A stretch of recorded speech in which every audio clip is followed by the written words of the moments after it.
We're attacking at first light, 0530. I'll tell the men to fix bayonets. How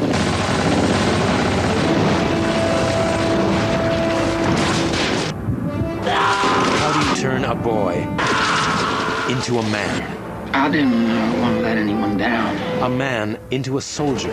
Get up on your feet, soldier! From Steven Spielberg and Tom Hanks. Band of Brothers. The true story continues tomorrow at 9 on BBC Two.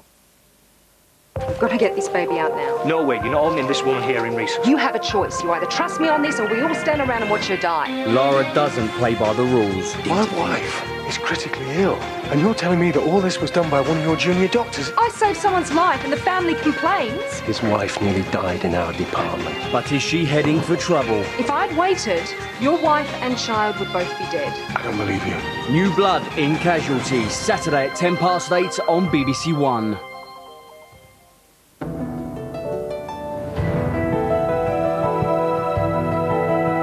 Question time from Liverpool in 10 minutes on BBC One after an update on tonight's Crimewatch UK.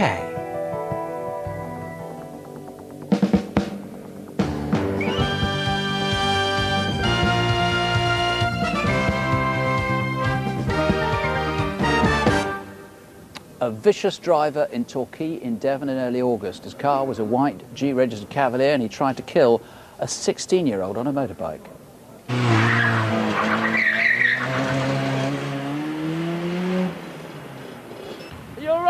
Yeah, I'm fine. Let's go and get his number plate.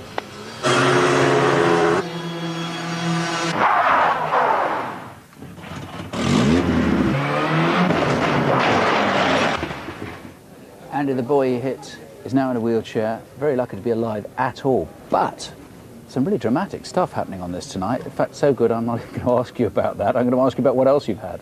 Absolutely, Nick. Yeah, we're very excited by the number of calls we've had. We've had over 50 calls both to the studio and in our incident room at Paignton. A lot of people have taken the trouble to ring in with a lot of information about Vauxhall Cavaliers, but as you quite rightly say, there is one particular call that we're excited about that's been acted on immediately. And somebody else talking about the same place, maybe the same address, I'm not sure, saying we can let you have more, talking about the same details anyway. Yeah, someone has made a very interesting call that tends to support something we've already been told. That person has promised that if we want him to, he'll phone back again.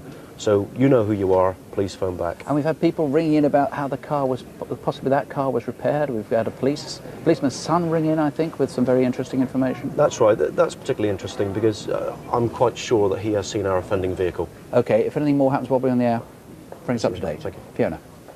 In early August, a student was waylaid on a path in Salford.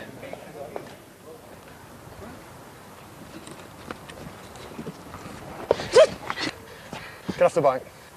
Get up there and take it with you. I was just filled with fear. I realised that it wasn't just going to mug me. Don't make a sound.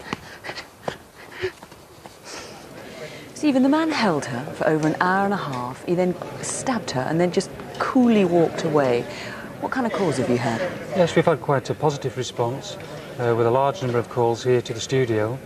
We've been given a number of names, including names given by police officers. And a probation officer's rung in as well? Yes, indeed. We should just remind people there's a reward. How much is it? Yes, there's a reward of £10,000 for information leading to the arrest and conviction of that person. OK, well, we've had encouraging information, but we still want more. Stephen, thanks very much. Yes, thank you.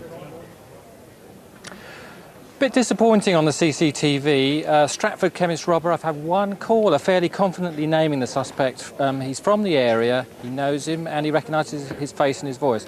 Paul Firth, remember, he's wanted for sexual offences against children. Quite a bit of interest in him. And one person says that he thinks he's a conductor on the first North Western train in Cumbria. So is he on a train or is he on a boat?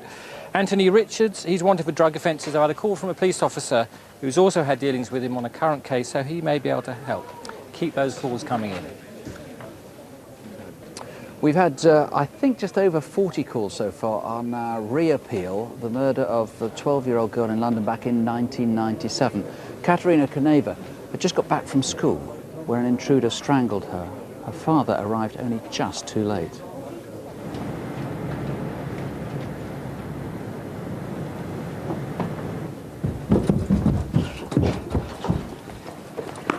What were you doing in my house?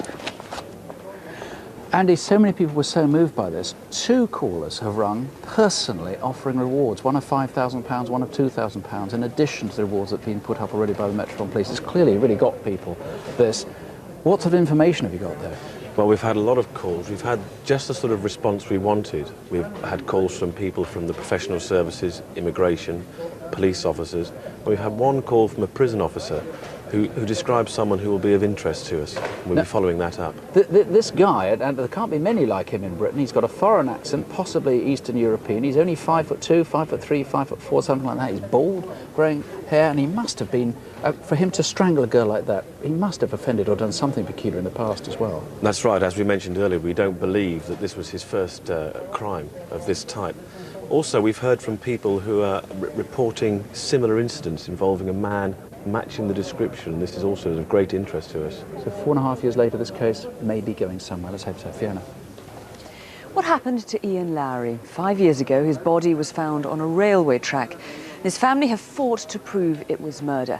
But we haven't had as many calls as I might have hoped. 2 names, one very promising call, though, which police are going to follow up.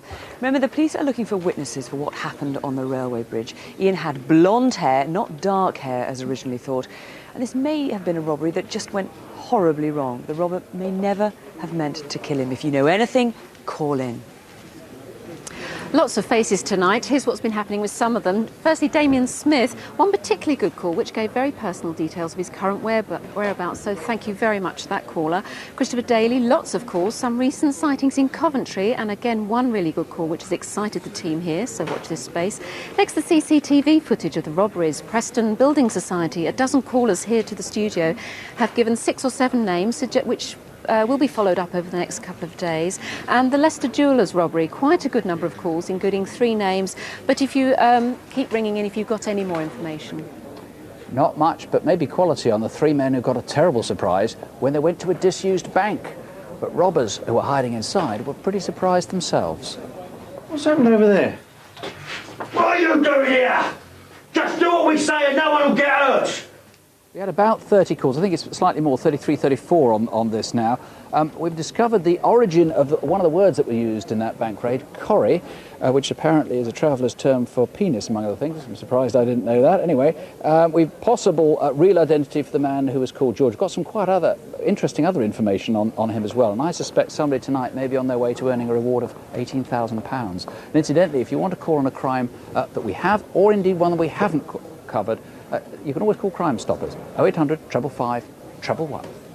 We told you about the murder in July in Northampton of an Albanian man, Mithat Leshi. We had a big response to this, lots of names and a lot of sightings of the suspects all over England. Afrin, his cousin, came in to make an appeal, but he was so distressed he couldn't get through it. So Lisena, an Albanian translator, is going to make it for him now. Vrasja e Mithat Leshit në Northampton ishte një tragjedi e rëndë për të gjithë familjen e tij. Prandaj, nëse keni ndonjë të dhënë ose informacion, ju lutem merrni në telefon studion, ku do të ketë edhe përkthyes me të cilët mund të flisni edhe në shqip. Lisena, thanks very much. Welcome. Just tell you, we've had 12 calls now on the attempted murder of the fast food workers in North London. The guy was shot and he's still very, very seriously ill. There were 3 gunmen. We've got 3 names. One especially interesting call on what may have been an attempted rape in Greenford in West London, an intruder wearing nothing but red shorts. We've had one call, we've had a lot of calls on this, but one caller has given a first name for the offender and is hoping to call us back shortly with a surname too. Who knows, we might even get an address. Please keep the calls coming. The lines are open until 11:30. You've got another 40 minutes, and there are numbers you can go on calling on CFAX on page 621. You can email us at cwuk@bbc.co.uk. If you've been a victim and you'd like to talk to someone, you can call Victim Support Line. The number's 0845 30 30 900. We'll be back next month on Thursday the 8th of November, 3 days after Guy Fawkes Night, 3 days after what may be a rather important occasion for Fiona. Don't have nightmares. Do sleep well. Good night. Good night.